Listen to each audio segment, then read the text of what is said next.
नमस्कार मित्रांनो, श्री स्वामी समर्थ. पुस्तकांची दुनिया या आपल्या कथाकथनाच्या यूट्यूब चॅनलवर मी तुमचे अगदी मनापासून सहर्ष स्वागत करते. साने गुरुजी लिखित श्यामची आई या पुस्तकातील कथा आपण वाचत आहोत. यापुढील कथा आहे रात्र 25वी देवाला सारी प्रिय.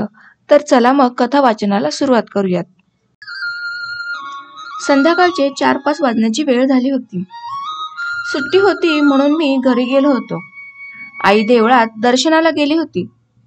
मी घरीच होतो. देवदर्शन करून आई घरी आली तेव्हा मी तिला विचारले, आई मी जाऊ का बाहेर? कमळ्या देवधराकडे नाही तर बन्या वडवरेकराकडे जातो. गोंधळकरांचा बापू येथे आला तर त्याला बहुधा मी बन्याकडे आहे असे सांग, जाऊ का? आई म्हणाली, श्याम तू जा, परंतु तुला एक काम सांगते ते आधी कर. बाळदादांच्या कवाडी पुढे एक म्हारीण बसली आहे. म्हातारी आहे अगदी. तिच्या डोक्यावरचा गोयला खाली पडला आहे. तिच्या डोक्यावर द्यायला हवा आहे. ती म्हारीण आजारी व अशक्त दिसत आहे. तिच्या डोक्यावर मोळी दे व घरी ये. मी तुला आंघोळ घालील, जा. आई लोकांनी बघितले तर मला हसतील, मला मारायला येतील, काव काव करून नुसते खायला येतील मला. खरेच जाऊ असे मी विचारले. लोकांना सांग मी घरी जाऊन आंघोळ करणार आहे. ती म्हातारी येथे किती वेळ कोणी महार येतो का म्हणून वाट पाहत बसणार. मोळी विकून तिला परत दूर महारवाड्यात जायचे आहे वगैरे सांग व घरी ये असे आई म्हणाली. आईचे म्हणणे ऐकायचे एवढेच मला ठाऊक होते. मी जणू रस्त्याने जात आहे असे म्हातारीला दाखवले. मी मुद्दाम तिच्यासाठी आलो आहे असे तिला वाटू नये म्हणून मी जपत होतो. मी तिला विचारले, का ग डोक्यावर का द्यायला हवी आहे मोळी? मी देतो असे म्हणून मी एकीकडून मोळी उचलू लागलो. नको रे दादा, तुम्ही बामण, कोणी पाहिलं तर मारतील मला. नको रे दादा, जा बाबा, कोणी येईल महारवाड्यातून वरंड घेऊन तो देईल डोकीवर असे ती गयावया विनवू लागली. अगं मी घरी गेल्यावर आंघोळ करीन हो, घे असे म्हणून शेवटी तिच्या डोक्यावर मी मोळी चढवली. अरे श्याम, ती म्हारीण ना? अरे तिला शिवलास काय? एवढ्यात इंग्रजी शिकून साहेब झालास वाटतं. भाऊरावांना सांगितलेच पाहिजे. श्रीधर भट कोठूनसे आले आणि मला बोलू लागले. इतक्यात त्यांचा शब्द ऐकून शेजारच्या घरात ओसरीवर बसलेले दुसरे गृहस्थही बाहेर आले आणि श्याम अगदी चेवलास तू, अरे काही ताळतंत्र तरी असे ते बोलू लागले. मी त्यांना म्हटले, मी घरी जाऊन आंघोळ करणार आहे. तसंच घरात शिरून काही घर बाटविणार नाही. ही म्हातारी किती वेळ थांबेल? काळोख होईल तिला जायला. नदीतून जायचे आहे तिला. मी स्नान करणार आहे. स्नानात शुद्धी हे मला माहीत आहे असे म्हणून मी तेथून निघालो. मी घरी गेलो. आई म्हणाली, त्या म्हातारीला आपल्याकडेच हाक मार. कोठे लांब जाईल गोयला घेऊन? पुन्हा पडायचा एकदा. आपल्याकडची फाटीही सरली आहे. जा हाक मार, जा तिला. ए गोयलेवाली, अगं इकडे ये. मी तिला हाक मारली. आमच्या कवाडातून ती आत आली. आईने तिला किती निवटी भात घालण्याचे ते ठरवले. मी कणगीतून भात आणून काढले व तिच्या पदरात घातले. आईने तिला विचारले, म्हातारे आजारी का ग आहेस? वय माय, ताप लई येतो. काय करताव, पोटाला हवं ना असे ती म्हणाली. दुपारचा भात आहे उरलेला, शिळा झाला आहे, देऊ का तुला? आईने विचारले. द्या आई, देव तुमचे भले करो. गरिबाच्या दुनियेत कुणी नाही बघा, दिनवाणी म्हातारी बोलली. आईने भात पत्रावळीवर आणला. मी तो तिला दिला. अंगणाच्या कडेला बसून तिने खाल्ला. वायच पाणी घालताव दादा, ती मला म्हणाली. पाणी आणून मी दुरून तिच्या ओंजळीवर घातले. पाणी पिऊन दुवा देत ती निघून गेली. चल श्याम, तू आंघोळ कर, आईने सांगितले. आईने केळीजवळ दुरून माझ्या अंगावर पाणी घातले व सारे अंग भिजल्यावर मी दुसऱ्या दगडावर जाऊन बसलो. मग स्वतःच्या हाताने पाणी घेऊन मी आंघोळ केली. आंघोळ करून मी घरात गेलो. मी आईला म्हटले, आई मागे ती खेराकडे जेवणावर झाली ना, त्या दिवशी की नाही एक गरीब म्हारीण मांडवाच्या दाराशी भीक मागत होती हो. आम्ही मांडवात जेवत होतो, पुरणपोळी खात होतो, आग्रह होत होता. भास्कर भटजींना इतका आग्रह झाला की ते रागावून उठायला लागले, परंतु आपट्यांनी त्यांना बसवले. परंतु बाहेरच्या त्या महारणीला कोणी काही घातले नाही. ती उन्हात तळमळत होती. पंक्तीत पंख्यावर पाणी घालून वारा घालीत होते. वाळ्याचे पाणी वाढीत होते. परंतु ती गरीब भिकारीण ओरडत होती, घास घाला हो दादा. आई, तिला घासभर अन्न, पोटभर पाणी कोणी दिले नाही. एवढेच नव्हे तर एक गृहस्थ, मला त्यांचे नाव माहीत नाही, ते मुंबईला नोकरीस असतात व पितांबर नेसलेले होते. ते वाढीत होते. ते एकदम मांडवाबाहेर गेले व त्या म्हातारीच्या अंगावर ओरडून म्हणाले, लाज नाही वाटत भीक मागायला यावेळी? अजून जेवणेही नाही झालीत. जेवणे झाल्यावर ये उष्टे मागायला. आत ब्राह्मण जेवतायत तर येथे ओरडत बसलीये. तुम्ही अलीकडे माजलेत म्हारडी. निघ का मारू वाहन फेकून. असे म्हणून आई त्या पितांबरधारी मनुष्याने खरेच वाहन उचलली. नको रे दादा, नको, जाते मी, पण मारू नको दादा, असे म्हणून ती निघून गेली. आई, हे मुंबईला इराण्याच्या हॉटेलात खातात, दुसऱ्याचे जोडे पुसतात. यांची या आपल्या गावात एट व मिजास. मघाची ती महारीण नाही का?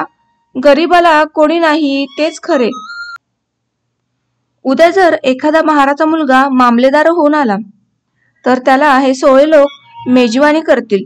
त्याला पान सुपारी अत्तर गुलाब करतील. त्याच्या गळ्यात हार घालतील.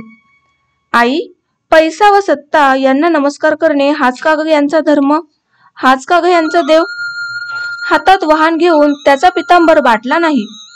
पायात पायतने घालून ही सोवळी, हे मुकटे कद हातात घेऊन खुशाल जातात. परंतु ही वाहन ज्याने त्यांना पायात घालायला दिली तो मात्र घाणेरडा. त्याची सावलीही नको. आई, हे कसे ग? हे असले कसले सोहळे? हा का धर्म? देवाला हे आवडेल का ग? एक पैसा तेवढा त्यांना देव आहे की नाही माहित नाही. आई म्हणाली, बाळ, जगात सारे पैशाला, सत्तेला मान देतात हो. त्या पंढरीनाथांची गोष्ट सांगतात ना, ते गरीब होते तेव्हा त्यांना सारे पंड्या पंड्या म्हणून हाका मारली. परंतु पुढे ते देशावर गेले, शिकले, वकील झाले. त्यांनी वराड खानदेशात फावड्यांवरही पैसा मिळवला. मग ते आपल्या गावात एकदा आले होते. आपल्या सोमेश्वराचा त्यांनी मोठा उत्सव केला. लोक त्यांना पंढरीनाथ बाबा म्हणू लागले. कुणाशाच्या घरी ते गेले होते. तेथे त्यांना बसायला पाट देण्यात आला. तो पाट त्यांनी दूर केला व म्हणाले, तात्या, हा पाट मला नाही तुम्ही दिलात, माझ्या पैशाला दिलात. माझ्या हातातील ही सोन्याची सलकडी या पाटावर ठेवतो व मी खालीच बसतो. तुम्ही पैशाला मान देता, मनुष्याला मान देत नाहीत. मनुष्याच्या हृदयातील देवाला मान देत नाहीत. हृदयातील श्रीमंतीस मान देत नाही. तुम्हाला हे पिवळे पांढरे दगड आणि त्या कागदी नोटा ह्याच पूज्य आहेत. श्याम, असे ते म्हणायचे. महार मांगांजवळ पैसे नाहीत म्हणून त्यांना आपण दूर ठेवतो. हेच उद्या जर श्रीमंत झाले तर आपण महारमांग ठरू. श्याम, महार असो वा मांग असो, सर्वांना मदत करावी. घरी घेऊन आंघोळ करावी. कारण समाजात राहायचे आहे. समाजाच्या निंदेला तोंड द्यायचे धैर्य नाही म्हणून ते पापी आहेत. त्याचा स्पर्श झाला म्हणून नव्हे. पापी तर आपण सारे आहोत. खरेच पापातून कोणाची सुटका झाली आहे. मी निष्पाप आहे असे छातीला हात लावून कोणाला म्हणता येईल? उलट निढळाच्या घामाने, प्रामाणिक श्रमाने भाकर मिळवणारे महार मांगच अधिक पुण्यवान आहेत. होय की नाही गाई? मी विचारले. श्याम, आपले ते विठनाकडे शेत आहे ना, ते खरे महाराचेच आहे. मला सारे माहीत आहे. काहीतरी पूर्वी अदमन गल्ला दिला होता. त्याची सवाईदिडी करून ते शेत आपण मिळवले. अरे, आपणच देवाघरी पापी ठरू. आपणाला खाली मान घालून उभे राहावे लागेल हो. आई खिन्न होऊन म्हणा, आई, दामाजीसाठी देव विठू महार नव्हता का ग झाला? महार म्हणजे घाणेरडा, पापी असे देवाला वाटले असते तर त्याने ते रूप का ग घेतले असते? मी विचारले. आई म्हणाली, श्याम, देवाला सारेच आकार पवित्र वाटतात. त्याने माशाचे रूप घेतले, कासवाचे घेतले, डुकराचे घेतले, सिंहाचे घेतले. ह्यातील अर्थ हाच की देवाला सारे आकार पवित्र आहेत. देव ब्राह्मणांच्या देहात आहे, माशाच्यात आहे, महाराच्यात आहे. देव गजेंद्रासाठी धावतो, घोड्यांना खाजवतो, गायी चारतो. त्याला कुब्जाही आवडते व शबरीही प्रिय आहे. त्याला गुहकोळी आवडतो, जटायू हा पक्षीही आवडतो, हनुमंत हा वानर आवडतो. श्याम, देवाला सारी प्रिय आहेत, कारण सारी त्याचीच. तू माझा म्हणून मला तू आवडतोस, तशी आपण सारी देवाची म्हणून सारी त्याला आवडतो. मला आवडेल ते तू करतोस, त्याचप्रमाणे देवाला आवडेल ते करण्याचा आपण प्रयत्न केला पाहिजे.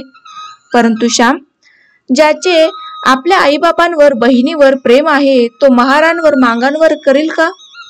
आधी घरातील साऱ्यांवर प्रेम करा, मग एकनाथाप्रमाणे महाराच्या मुलासही पोटाशी धरण्याचे सामर्थ्य येईल.